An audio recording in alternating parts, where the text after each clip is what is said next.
Time now to take a look at where the law and the headlines intersect with our legal analyst, Greg Isaacs. Always good to see you. It's good to be here, Lori. Big news. New York Governor Andrew Cuomo, the subject of a blistering sexual harassment report by that state's attorney general this week. But, Greg, no criminal charges announced. Why? Yet. Because the investigation's ongoing.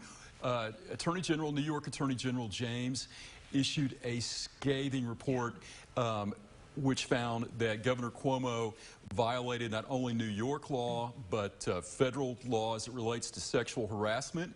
11 people are the primary accusers. And, Lori, there is a pattern, and it's disturbing.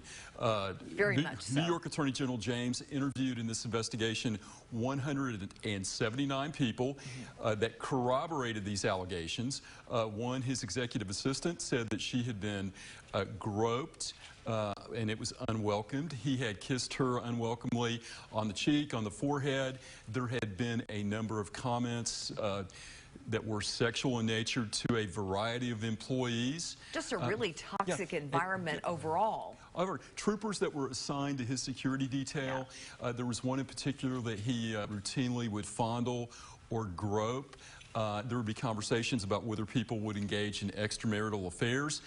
Remarkable, and these were employees inside the governor's mansion and out. Now, what else is disturbing, the report also found that the governor's office, his entourage, the employees that were closest to him, set up an environment of intimidation and fear, and if you made allegations, you were intimidated, you were punished. And retaliation. And there was retaliation for this, so another violation of federal law. Let me ask you about this really quickly before we run out of time. The investigations are not stopping. 4 other counties, the AG's offices in those counties in New York, now asking for documents so that they can look at possible criminal evidence. Let's talk about that. One, the Albany DA has invited other people to come forward if they have complaints to make, but 2 parallel trains. The civil findings by the Attorney General, it's going to lead to lawsuits. Now there's a criminal investigation in at least 4 New York counties. But, Lori, here's the dynamic. They are most likely misdemeanors, and the statute of limitations may have ran on 1 or more. Oh, Also, you have to look out for the impeachment.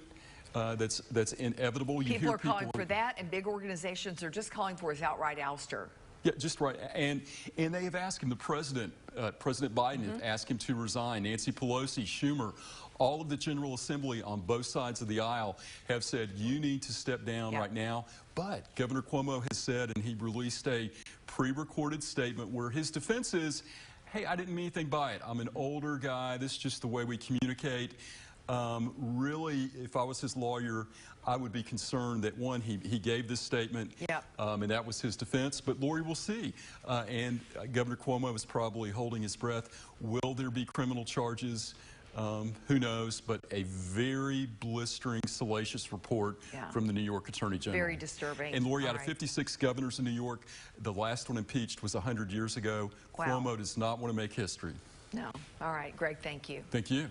Now, if you have a legal question, send it Greg's way. We'll see if he can clear it up for you. Email AskIsaacs@wate.com. And remember, we bring Greg on every Wednesday at 5:30.